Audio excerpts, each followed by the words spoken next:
மேயில் பிறந்தவர்கள் நல்ல ஆடைகளை அணிவார்கள்.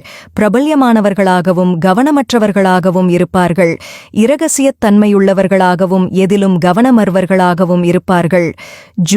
ஜூனில் பிறந்தவர்கள் பிடிவாதம் உள்ளவர்களாகவும் ஆதிக்கம் செலுத்துபவர்களாகவும் சமைக்க விரும்புபவர்களாகவும் இருப்பார்கள். அழகாகப் பேசி தங்களது வேலைகளை முடித்துக் கொள்பவர்களாகவும் இருப்பார்கள். மற்றவர்களால் அப்பாவிகளாக கருதப்பட்டாலும் இவர்கள் அப்பாவிகள் அல்லர். ஜூலையில் பிறந்தவர்கள் மர்மமானவர்களாக இருப்பார்கள். இவர்களை இலகுவாக விளங்கிக் கொள்ள முடியாமல் இருக்கும். சில நேரங்களில் மனநிலை பாதிப்படைந்தவர்களைப் போல நடந்து கொள்வார்கள். இவர்கள் மிகவும் திறமை உள்ளவர்களாக இருப்பார்கள். சோம்பல்தனம் காரணமாக தங்களின் வேலையை முழுதாக நிறைவேற்றாதவர்களாக இருப்பார்கள்.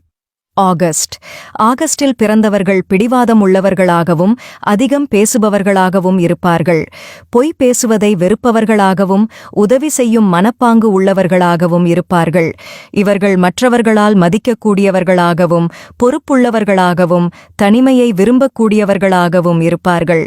இவர்கள் விசுவாசமானவர்களாகவும் இலகுவில் கோபப்படக்கூடியவர்களாகவும் இருப்பார்கள்.